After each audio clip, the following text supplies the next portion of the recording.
Tara magluto tayo ng asado, yung pambalaman sa siopaw, pero sa version ko, pang-ulam naman namin. Tara, samahan niyo ako. I-prepare na natin ang mga ingredients. At kung bago ka sa aking YouTube channel, isubscribe mo na yan! And click the notification bell button para lagi kang updated sa aking mga bagong upload. At kung ikaw ay nag-enjoy sa panonood ng aking mga video, i-share mo na yan! At i-like and then comment down below kung ano yung mga bagong gusto mong ipagawa sa akin. Hanggat kaya ko ay gagawin ko! Kalahating kilong baboy, 1/4 cup of oyster sauce, 2 to 3 tablespoon of sugar, 2 to 3 tablespoon of soy sauce, bawang, sibuyas pala yan, bawang, pamintang durog, asin, 3 tablespoon of cornstarch. One eternity later. Tara, gisahin na natin. Maglagay tayo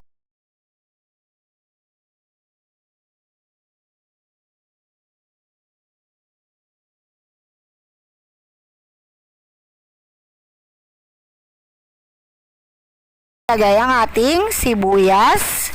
At medyo lutuin po muna natin ng konti ang ating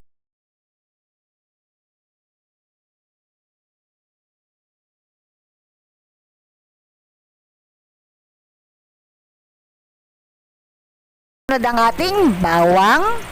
Medyo tustahin po natin sila ng konti para manuot ang lasa ng ating bawang at sibuyas sa ating gigisahin. 6 hours later. Ayan, medyo tostado na. Pwede na natin isunod ang ating baboy upang gisahin.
A few moments later. Tingnan natin ang ating baboy. Ayan, tuyo na siya. Medyo natutusta na yung baboy natin. Medyo na parang napipirito na nga siya Pero maya is lalagay na natin ang ating mga seasoning. Katulad na lang ng asin. Lagyan na natin ng asin. Then, haluin natin para yung asin is kumapit yung lasa sa ating baboy. At isunod na natin ang ating paminta. Pamintang durog na durog. Haluin ulit natin. Tapos, isusunod naman natin ngayon ang ating Ano na ang susunod natin? Ating soy sauce ba to? Dali na ang ating soy sauce. Haluin ulit.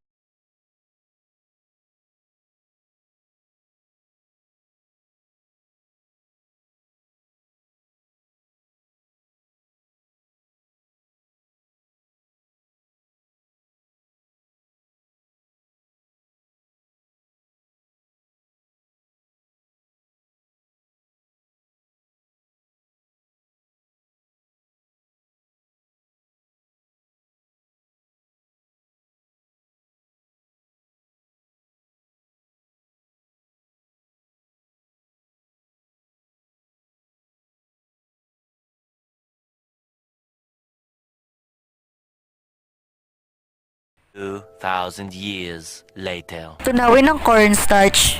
Lagyan natin ng konting tubig. halu-haluin hanggang sa ma-dissolve ang cornstarch. Sige lang, halu-haluin mo lang ng halu-haluin. Sige lang, halo pa. Ayan, medyo tunaw na ang ating cornstarch. Ayan. Humalo na ang cornstarch sa tubig.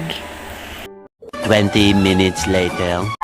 Kumulo na, medyo natutuyan na naman siya. Then, lagay na natin ang ating sugar.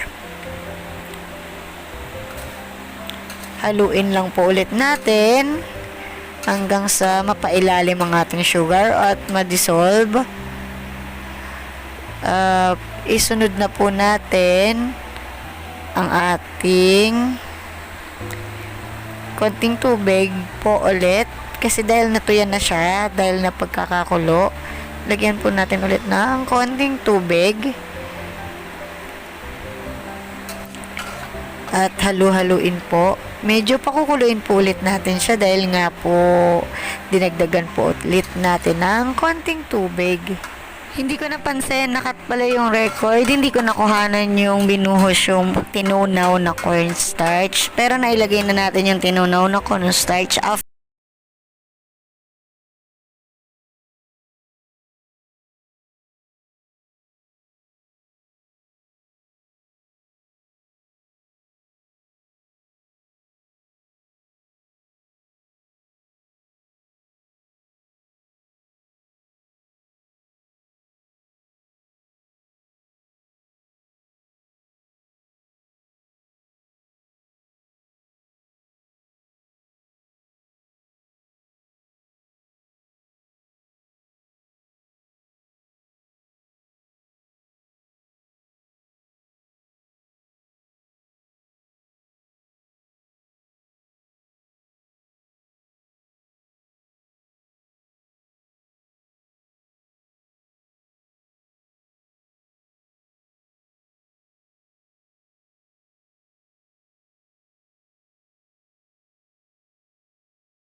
And thank you for watching!